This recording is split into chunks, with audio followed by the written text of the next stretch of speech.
This chapter explains the characteristics of the 10th chapter or the last chapter in SS2, that is consumer satisfaction and protection. First of all, we should know what is consumption and who is a consumer. Consumption means the general use of goods and services. That habit is known as consumption. It is clear that modern man has various wants such as food, cloth, shelter, education, health, entertainment, etc. For this, we use goods and services. And this goods and services, or the use of this goods and services, is generally known as consumption. It is the satisfaction of human wants using goods and services. And consumer is a person who purchases and uses goods and services by paying or agreeing to pay a price. In order to satisfy our wants, we depend primarily on sales outlets and service center. So consumption and consumer is directly related with all economic activities, and such economic activities are generally aimed for the well-being of the consumer, or it is meant for the satisfaction of the consumers. It is the opinion of Mahatma Gandhi about the satisfaction of the consumer. Let's watch the screen. When we consume a product, we expect something like quality, reliability, after sales service, then weight of the goods, etc. The act of fulfilling the wants of the consumer through the consumption of goods and service is called satisfaction. And there are various circumstances where the consumers are exploited.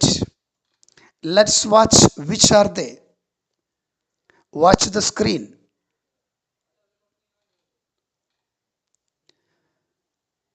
Consumers must be able to consume with ease and without being exploited. For this, there developed many laws, administrative measures, and consumer education, etc. First of all, we are going to discuss the features of Consumer Protection Act 1986. Let's see some of the rights of the consumer as per the Act 1986.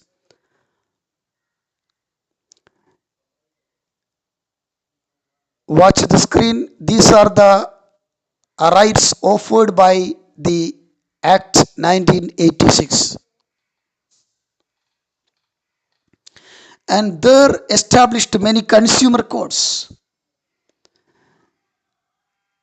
for the protection of the rights of consumers.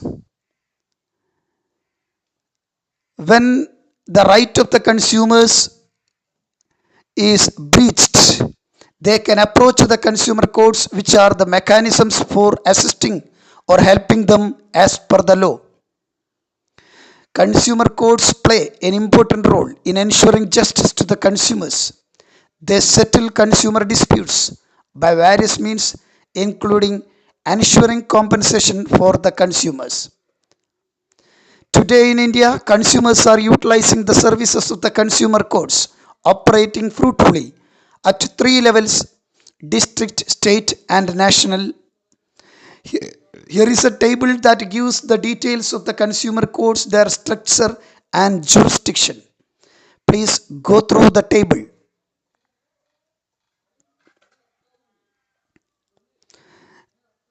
The consumer courts are very different from other courts.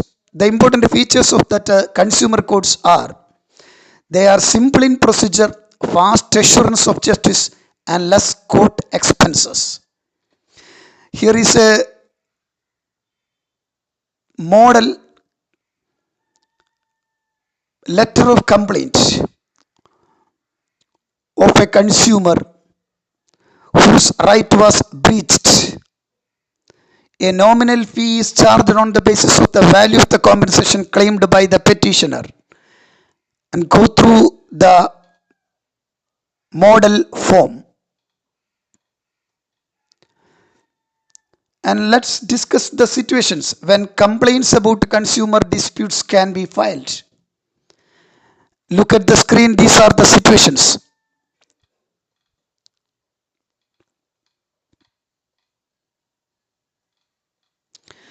And these are the following compensations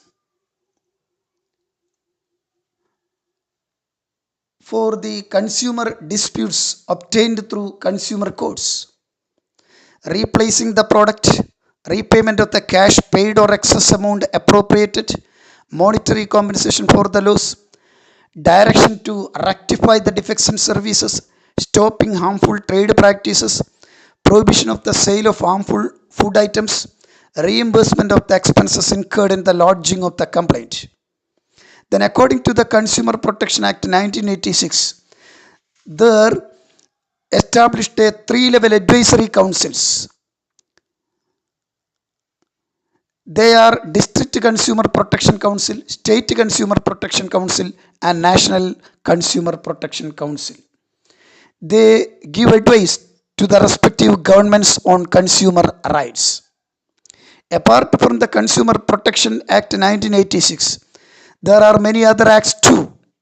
One among them was that Sale of Goods Act 1930. Second is Agriculture Produce Act 1937. Essential Commodities Act 1955. And Weights and Measures Act 1976.